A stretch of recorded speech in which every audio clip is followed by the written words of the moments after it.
Salam sehat sedulur, salam sejahtera, salam satu hobi merawat ayam aduan maupun ayam kampung. Pertanyaan yang selalu bisa diajukan ketika kita budidaya ayam skala rumahan maupun skala semi intensif itu adalah mungkinkah atau mampukah kegiatan wirausaha budidaya ayam kampung itu mampu memberikan kita upah hasil kerja, upah jerih payah dari aktivitas budidaya itu sendiri. Katakanlah bukan gaji, tetapi kita bisa memproyeksikan bisakah kita mendapatkan upah.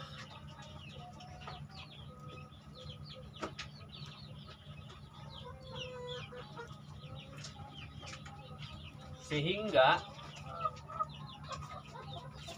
kegiatan itu berpotensi untuk kemudian dilakukan secara serius dan pada akhirnya punya metode tata kelola budidaya itu sendiri. Karena menurut saya dari analisa kewirausahaan, kalau kegiatan budidaya kita itu skala rumahan mungkin di bawah 10 babon, kita tetap bisa dapat hasil ya, cuma tidak bisa dibuat reguler karena tidak bisa dibuat skema produksi sama skema pemeliharaan sama skema penjualan. Tapi kalau seandainya itu bisa pada 20 babon, maka kita bisa main di skema usaha, skema bisnis lah istilahnya, lalu proyeksinya sama matematikanya. Nah, tetapi boleh dilihat dulu rangkaian dari episode video berikut. Pastikan jumlah babon itu minimal 10. Idealnya 20.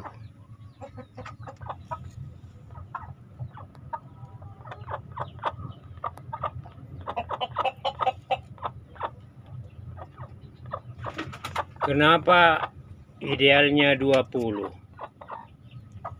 Karena matematika potensi upah dan jerih payah yang kita kerjakan dimulai dari angka ideal tersebut.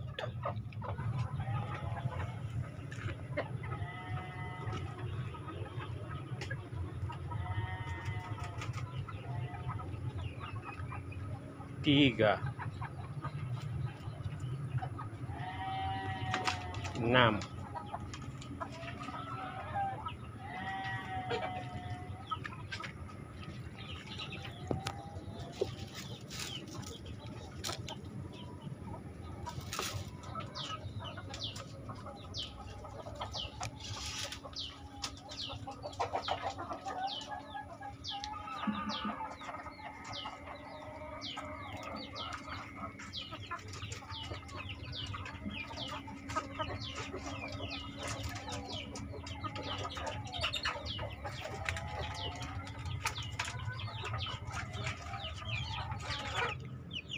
Tiga babon muda ditambah 1, 4. Lalu pertanyaan, mengapa ini diumbar bersama dengan ayam-ayam lain? Ya, ini ayam sehat-sehat, ayam gemuk-gemuk, ayam enerjik, ayam bisa bebas mencari makan di bank pakan organik. Mengapa? Mengapa diumbar? Para sedulur khususnya pebudidaya pasti mengetahui jawabannya. Mengapa disediakan bank pakan organik yang terus diisi suplai limbah sampahnya dari pasar, para sedulur juga pasti bisa ya menganalisa dan mencari jawabannya. Ya. Mengapa sayur mayur ini ya dipotong-potong kecil-kecil seperti ini, lalu kemudian dicampur dengan bahan lain seperti ini, ampas serut kelapa ya, tuh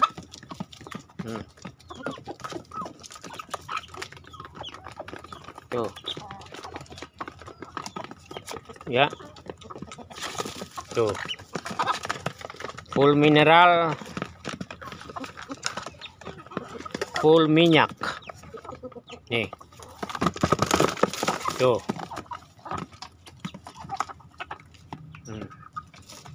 Apakah ini minim biaya?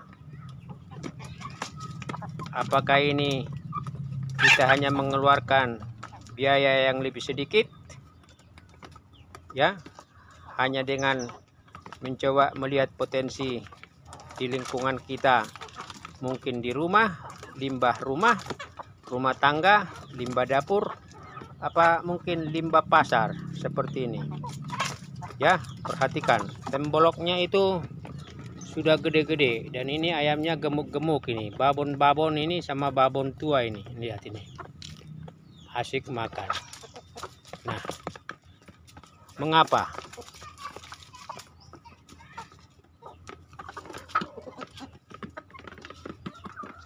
Nih, babon-babon diberikan ini limbah pasar ya, nih limbah nih, tuh. Mengapa diberikan? Tuh, biaya lebih ringan, uang yang kita keluarkan lebih sedikit. Para sedulur juga mengetahui jawabannya. Bagaimana bisa dengan 20 babon kita bisa membuat matematika, bisa dapat upah tiap bulan?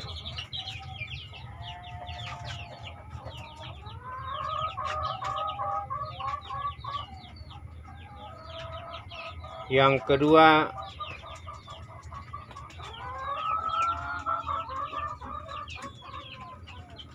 kita harus berusaha untuk mencari pakan alternatif, karena upah kita itu diperoleh dari hasil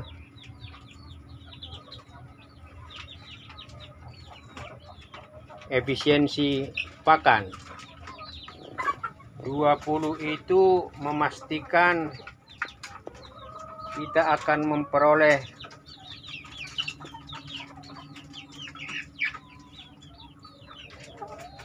nih potensi telur seperti ini. Ini belum, di sana belum, tapi khusus kandang ini kita mencoba memastikan akan ada perolehan telur, sekaligus juga nanti akan menjadi calon anakan ketika dierami. Tapi ini kita belum erami karena ini telurnya masih telur perdana, dan ini pamaceknya pernah kita gabung, tetapi kita tidak pasti, kita tidak yakin bahwa telur tersebut fertil. Tetapi satu periode lagi angka matematika mendapatkan hasil jeripaya itu bisa kita peroleh. Jadi dari sudut pandang kewirausahaan atau usaha kecil mikro, kalau kita ingin memproyeksikan dapat upah hasil kerja, berarti satu, kita harus peroleh itu dari upaya kita melakukan namanya efisiensi, mengirit biaya pakan dari pakan pabrikan ke pakan alternatif tanpa mengurangi kualitas nutrisi, protein, karbohidrat, mineral, vitamin, mau apapun itu. Sehingga meskipun kita memberikan itu ayam dengan konversi makan alternatif, rasio waktu terhadap pertumbuhan dan bobotnya itu tetap kita peroleh. Itu satu. Jadi upaya kita berarti harus menekan biaya, karena dari situlah kita memperoleh namanya margin, keuntungan.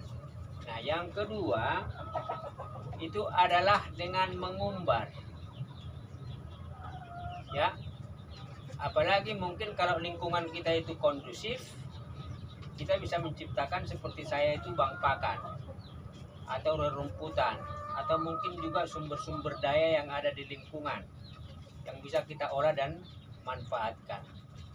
Ya, yang kedua, karena dengan kita mengumbar berarti kita sudah lebih efisien dengan biaya. Di luar poin pertama tadi, kalau kita pelihara dalam kandang, berarti kita harus mengkonversi biaya pakan utama dengan pakan alternatif. Karena dua poin ini berarti kita menurunkan biaya rutin untuk pakan.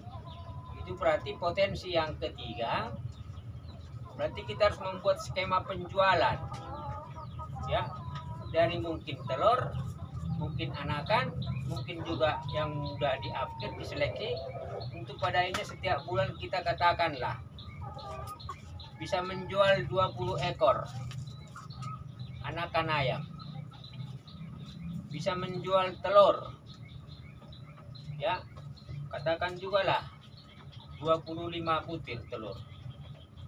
Kalau 20 ekor anakan ayam katakan 10.000, berarti sudah dapat sekian. Katakan tadi 20 butir telur kali 2.500 sudah sekian. Telur dan anakan adalah hasil dari produksi indukan ayam tadi yang berproduksi dan kemudian sebagian bisa kita besarkan. Nah, yang dibesarkan ini berarti artinya bisa berpotensi untuk dijual lalu menghasilkan penjualan dan pendapatan.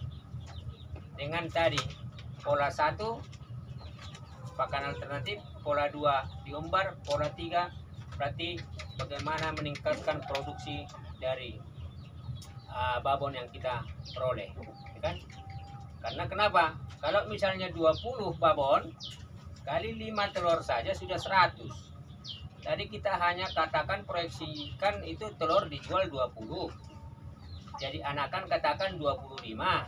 Berarti masih ada 50 kita besarkan. Berarti masih ada kemungkinan kita bisa mendapatkan hasil penjualan dari ayam yang diperbesar. Nah, ini mungkin bukan persoalan angka harus banyak yang kita peroleh dari jerih payah. Tapi ini soal strategi bagaimana meningkatkan potensi keuntungan atau upah jerih payah dari skema-skema kegiatan wirausaha mikro kecil tersebut. Nah, itu yang ketiga. Yang keempat, itu mungkin bisa melakukan yang namanya tadi sistem tumpang sari. Pada waktu yang bersamaan bisa saja kita melihara bebek, ya dalam satu kandang. Kalau saya memang fokus ayam dulu. Tapi saya sudah punya target di akhir tahun ini, saya sudah punya 30 babon. Yang ada di sini yang kecil, yang dalam pembesaran itu diproyeksikan mungkin akhir Januari dipilih 5 atau 10. Nah, artinya apa? Penambahan babon ini berarti akan menambah potensi kita bisa mendapatkan upah dan jerih payah ke depan sambil mulai fokus. Apakah ini bisa menjadi usaha yang produktif berkelanjutan dengan pola 1, pola 2, dengan konstruksi lingkungan ya yang positif, kondusif buat mereka. Lalu yang ketiga tadi kita mulai mencari kemungkinan dijual di mana telur, dijual di mana anakan, dijual di mana itu ayam yang sudah mulai dalam usia panen. Nah, artinya apa? Poin keempat itu bisa melakukan tadi ya 2 jenis ya unggas dipelihara, atau mungkin jenis lain, sehingga pada akhirnya apa, kalau memang itu menjadi pekerjaan wirausaha kita, ya kita tiap bulan bisa mendapatkan nilai sekian rupiah. Masih ada sisa waktu kita untuk melakukan yang lain, ya, yang juga bisa memberikan pendapatan. Karena memelihara ayam itu juga nggak full 16 jam, ya kan, hitung-hitung hanya 6 jam atau 3 jam, ya, kalau sudah ketemu polanya. Nah, saya kira sedulur, 4 pendekatan itu bisa memastikan kita untuk bisa mendapatkan potensi penghasilan tiap bulan. Saya tidak cenderung mengatakan harus 1 juta, 2 juta. Karena kalau skala 1 juta, 2 juta tiap bulan, itu berarti memang tadi itu bisa saja budidaya seperti ya ayam yang pedaging, ayam sayur, bisa juga ayam petelur, tapi jumlah cukup banyak. Tapi kalau jumlah ayam kampung, budidaya ayam kampung dalam kapasitas di atas 20 sampai 50 ekor babonnya, saya bisa pastikan kita bisa mendapatkan di atas 500 sampai 1 juta, ya. Tentu anggaplah ini juga bukan pekerjaan pokok. Ini adalah pekerjaan di mana kita akan mengantar di pasca setelah 30 atau 50 babon, kita udah memang murni itu menjadi peternak yang berorientasi untuk jadi pengusaha peternak. Sulit antara iya dan tidak. Bisa dipastikan. Mampu pasti ada, karena kemampuan itu adalah hasil dari cara kita berpikir untuk kemudian bertindak, lalu kita kemudian konsisten dan fokus. Salam sehat sedulur, ini sharing tadi jam 2 sore, sudah selesai hujan, ini agak mendung, tetapi saya sudah memberikan ayam makan agak banyak, karena mengandaikan ketika badan mereka itu banyak makanan, tubuh mereka pasti hangat. Sehat selalu, salam sejahtera.